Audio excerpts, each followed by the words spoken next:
Tervetuloa mukaan. Tänään meillä on aiheena suomalaiset tavat ja tervehdykset. Käydään läpi ihan perusjuttuja. Juuri niin. Puhutaan selkeästi, jotta sinunkin on helppo ymmärtää. Kyllä. Tavoitteena on, että näillä vinkkeillä pääset hyvin alkuun ihmisten kanssa täällä Suomessa. Joo, ja nämä pienet arjen tavat, tervehtiminen ja muut, ne on aika tärkeitä. Ne kertoo paljon kulttuurista. Ihan totta.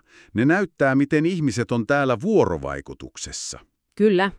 Aloitetaan ihan niistä yleisimmistä. Kuuntele ja toista perässä. Ensimmäinen, moi. Joo, moi. Se on varmaan se kaikkein yleisin nykyään. Hyvä. Sitten. Hei. Hei vaan. Sama juttu, tosi yleinen ja rento. Ja tämä, terve. Aivan. Ehkä aavistuksen jämäkämpi, mutta sopii myös moneen paikkaan. Sitten vähän murteellisempia ehkä. Moro. Joo, moro. Tosi yleinen Tampereen suunnalla, mutta kuulee muuallakin. Ja vielä vähän pidempi versio. Morjens. Morjens. Juuri näin. Nämä kaikki ovat siis tosi hyviä yleistervehdyksiä. Voit käyttää melkein missä vaan, kun tapaat jonkun. Tosi joustavia. Okei, hyvä.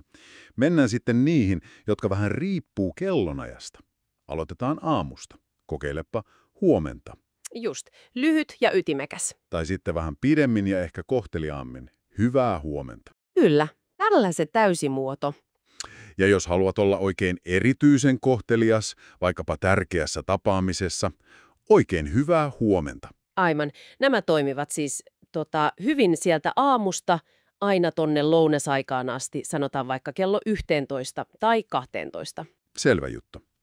No entäs sitten, kun päivä etenee? Ja päivällä sitten päivää. Kyllä, päivää sopii hyvin siihen keskipäivään ja iltapäivään.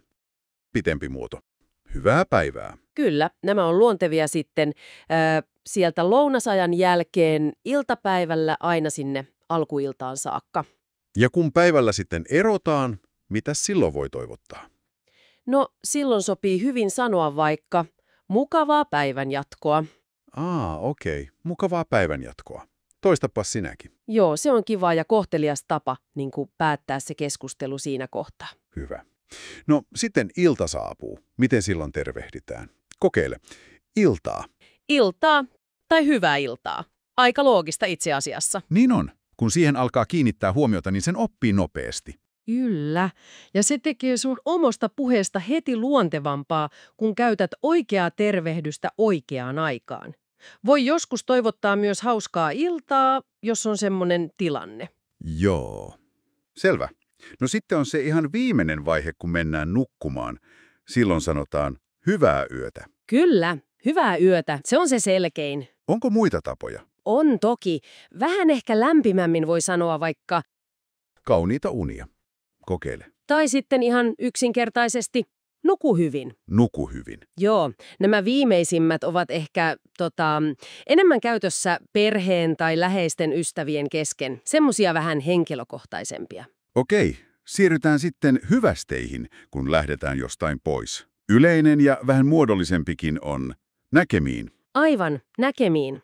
Mutta rennon niin voi sanoa myös. Nähdään. Joo, nähdään on tosi yleinen ja just kiva, kun se jättää sen ajatuksen, että tavataan taas. Sitä voi myös tarkentaa, eikö? Kyllä voi. Esimerkiksi, nähdään pian. Toistapa. Nähdään pian. Tai jos tietää tapaavansa jo seuraavana päivänä. Nähdään huomenna. Just niin. Nähdään huomenna. Ja puhelimessa on sitten se oma juttunsa. Ai niin, miten puhelimessa hyvästellään? Siellä sanotaan usein kuulemiin. Kokeile. Kuulemiin. Loogista, kun ollaan kuultu toista. Niin, juuri siksi. Ja jos sovitaan, että pidetään yhteyttä puhelimeksi, voi heittää rennosti, soitellaan. Soitellaan. Toista perässä. Joo. No entäs ne ihan arkiset ja rennot hyvästelyt? Niitäkin on. On ilman muuta. Esimerkiksi moi moi. Moi moi. Tai hei hei. Hei hei. Tai vaikkapa heippa. Heippa. Nämä ovat siis niitä nopeita ja helppoja tuttujen kesken. Juuri näin. Ja sitten on vielä pari sellaista tilannekohtaista toivotusta, jotka voi liittää hyvästelyyn. Esimerkiksi perjantaina töistä tai koulusta lähtiessä on tosi yleistä toivottaa hyvää viikonloppua. Hyvää viikonloppua. kokeilehan. Joo, tai jos joku on lähdössä vaikka lomalle tai reissuun. Silloin sanotaan tietysti hyvää matkaa. Hyvää matkaa. Aivan. Siinäpä taisi olla aika kattava paketti erilaisia tapoja. Kyllä, aikamoinen määrä tuli käyty läpi. Joo, nyt sulla pitäisi olla hyvät eväät erilaisiin kohtaamisiin Suomessa. No niin, puhutaanpa vähän suomalaisista tavoista. Ihan siitä, miten kohdataan ja tervehditään. Joo, se on hyvä aihe. Suomessa siis ihmiset yleensä tervehtii, se on ihan perusjuttu ja kuuluu tapoihin. Ja onhan se mukavaa. Niin on. Ja kun tapaa uuden ihmisen, niin mitäs silloin? No yleensä se on aika suoraa. Voit sanoa ihan vaan hei. Hei. Just niin. Ja sit kans usein kätellään. Joo, kättely on yleistä. Ja tosi tärkeää on katsoa silmiin, kun puhuu. Se koetaan ystävälliseksi. Kyllä, osoittaa, että olet kiinnostunut ja avoin. Entäs sitten se puhuttelu, tämä sinä ja te juttu? Joo, se onkin mielenkiintoinen. Kavereille ja tutuille se on helppoa. Sanot vaan sinä. Sinä. Jep. Mut sit on tää te-muoto. Sitä käytetään vieraille ihmisille ja vanhemmille, tai jos tilanne on virallisempi. Eli se on se kohtelias tapa, te. Joo, te. Osoittaa kunnioitusta, vaikka suomalaiset on aika suoria muuten. Joo, toi on hyvä muistaa. Ja sitten toinen tosi keskeinen juttu Suomessa, mikä tulee mieleen, on aika. Siis täsmällisyys. Kyllä, ehdottomasti. Täsmällisyys on tosi tärkeää. Miksi se on niin iso juttu? No, se on pitkälti kunnioitusta, siis toisen ajan kunnioitusta. Okei. Jos sovitaan joku aika, niin siitä pidetään kiinni. Se tekee kaikesta sujuvampaa ja sitä suomalaiset arvostaa. Selvä juttu. No, mennään sitten niihin itse tervehdyksiin. Niitä on varmaan aika monta. Aloitetaanko niistä yleisimmistä arkisista? Joo, totta kai. Ne ihan yleisimmät ja rennoimmat on varmaan moi. Moi. Sitten se jo mainittu hei. Hei. Ja myös terve. Terve. Nämä on niitä, mitä kuulee eniten. Entäs moro? On kuullut sitäkin. Joo, moro. Moro. Ja sitten vähän samantyyppinen morjens. Morjens. Nämä on kans yleisiä, ehkä vähän rennompia vielä. Ja voi olla vähän alueellisiakin. Okei. No miten sitten ne, jotka liittyy vuorokauden aikaan, aamulla? Joo, aamulla se lyhyin ja yleisin on huomenta. Huomenta. Tai sitten vähän pidempi ja muodollisempi hyvää huomenta. Hyvää huomenta. Ja jos haluaa olla oikein erityisen kohtelias vaikka tärkeässä tapaamisessa, oikein hyvää huomenta. Oikein hyvää huomenta. Siinä on jo valinnan varaa. Niinpä. Ja sama logiikka jatkuu päivällä. Eli? Päivää. Päivää. Tai pidempin hyvää päivää. Hyvää päivää. Ja sitten kun ollaan jo erkantumassa ja halutaan toivottaa hyvää loppupäivää, mukavaa päivänjatkoa. Mukavaa päivänjatkoa. Toi on kiva. Joo. Sitten illalla, ihan luonnollisesti. Iltaa.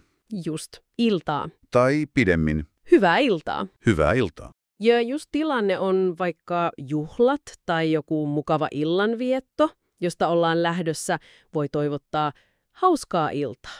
Hauskaa iltaa. Juuri näin. Entä ihan yötä vasten, miten toivotetaan hyvät unet?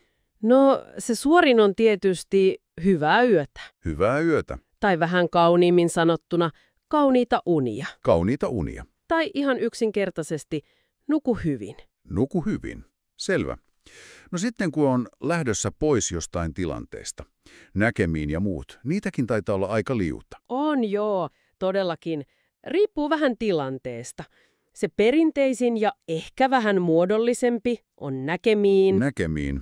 Sitten on näitä rennompia, niin kuin nähdään. Nähdään. Tai jos aikoo nähdä pian, nähdään pian. Nähdään pian. Ja jos tietää, että näkee seuraavana päivänä, nähdään huomenna. Nähdään huomenna. Loogista. Entä mites puhelimessa? Siellähän ei nähdä. Aivan. Mitä siellä sanotaan? No siellä se vastine on usein kuulemiin. Kuulemiin. Koska kuullaan, ei nähdä. Ja sitten on tietysti näitä rennompia heittoja puhelun lopuksi myös, kuten soitellaan. Soitellaan. Tai ihan vaan moi moi. Moi moi. Tai hei hei. Hei hei. Ja vielä yksi tosi yleinen rento on heippa. Heippa. Joo, näitä kuulee paljon. Vieläkö tulee mieleen jotain tilannesidonnaisia hyvästejä? Kyllä, pari yleistä vielä. Esimerkiksi perjantaina töistä tai koulusta lähtiessä toivotetaan usein hyvää viikonloppua. Hyvää viikonloppua. Totta kai. Ja jos joku on lähdössä reissuun, hyvää matkaa. Hyvää matkaa. Selvä. Eli kertauksena vielä ne tärkeimmät jutut. Muista tervehtiä. Joo. Katso silmiin. Mhm. Mieti sitä sinä vai tee asiaa. Kyllä.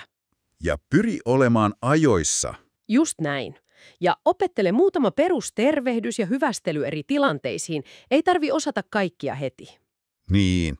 Ne on pieniä sanoja ja tapoja, mutta niillä on tosi iso merkitys. Ne tekee kohtaamisista mukavampia ja helpompia, avaa ovia. Totta. Ja nyt sulle, joka opettelet suomea, niin tosi tärkeä vinkki tähän loppuun. Kuuntele. Aivan. Kuuntele tarkkaan, miten suomalaiset käyttää näitä sanoja. Ja kuuntele vaikka tämäkin keskustelu uudelleen ja uudelleen. Joo. Toisto, se on se juttu. Se auttaa muistamaan ja käyttämään sanoja sitten itsekin luontevasti. Juuri näin. Kieli tarttuu parhaiten kuuntelemalla ja toistamalla. Rohkeasti vaan kokeilemaan ja käyttämään sanoja. Tsemppiä opiskeluun. Tsemppiä.